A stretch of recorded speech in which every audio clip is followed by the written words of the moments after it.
Okay, I saved the trickiest, in my opinion, for last.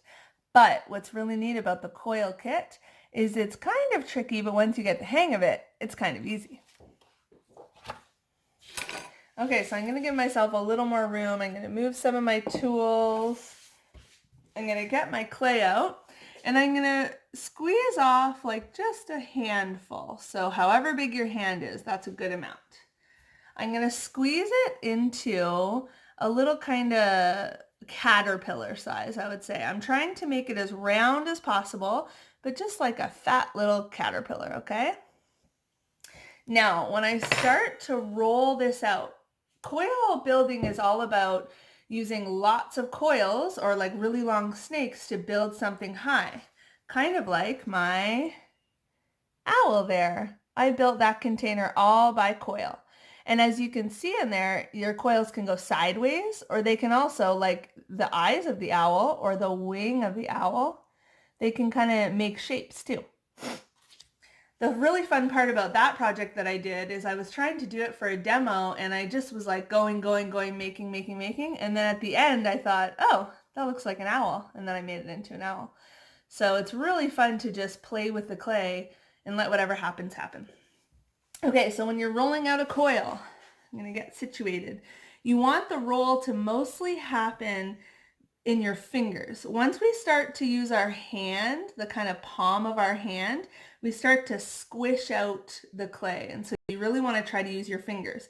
And you're going to start in the middle and spread your fingers into a rainbow as you're rolling. So I hope you're going to see me doing that.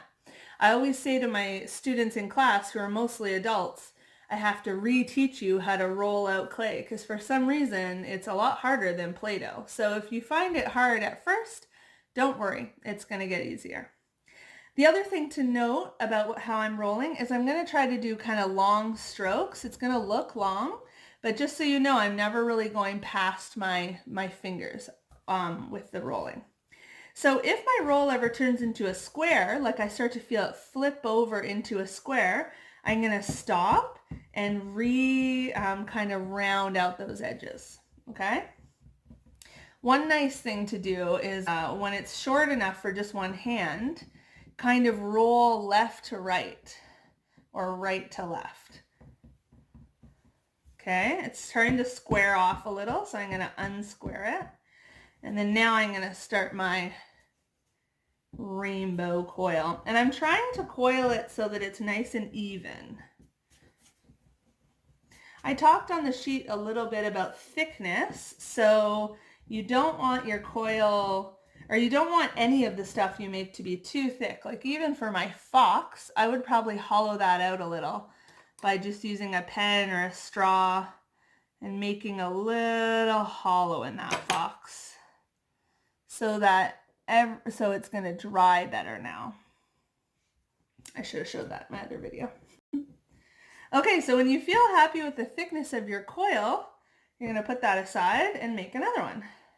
And I'm probably going to speed this part of the video up. So if you have any questions about what I'm doing, you can just stop and go back or pause and make your own coils.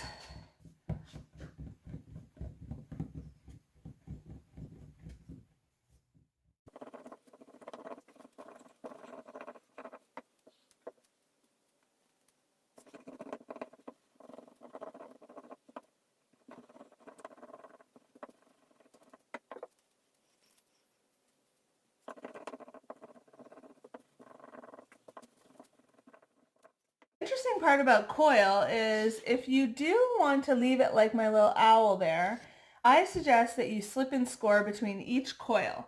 So it can be a little tricky, but a tip for that is to get something to score with that has lots of pointy bits, like a fork. And what you're going to do is put your coil on the table, kind of hold it, and you're going to scrape the top of it, so like over here and then over here. So maybe it's more the side. You're kind of scraping two opposite sides. And then you're going to take some slip, which I actually don't have right now, but the little packet of clay powder, you're going to add that with a little bit of water, and you're going to put a little bit of slip on each of those. Oh, maybe I do have some. No, I don't. I'm so sorry. So use that slip a little bit like glue. Put it on one side or both sides. And then you're going to start by coiling up your clay so that it matches the other bits of scoring. Now it depends again what you want your thing to look like. If you're going to make it wider, you can do this to the edge so that you're kind of smoothing it out on one side so that when you go to add your next one, I'll score that. I'm going to actually also smooth that out and it ends up making kind of a flat line. Okay, so I'm going to keep building this, and again, I'm going to probably fast forward so that it goes a little faster.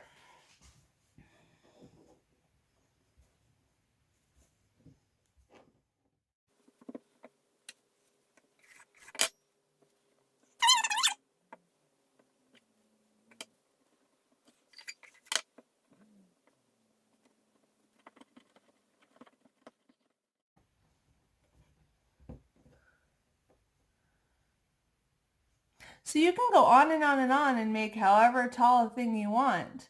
The other thing you can do is using your finger or a card is we can take away these spirals that we see here. So I can actually go in there and just fully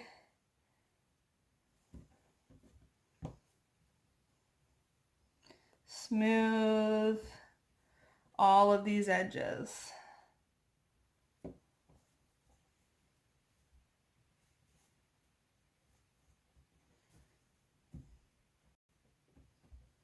So that it no longer looks like a coil. You can leave the coil edges on one side and not the other. You can leave them on all sides like my owl. Yeah, that's it. You don't necessarily have to slip and score, but I just find it's like an extra assurance that you know those things are going to stick together.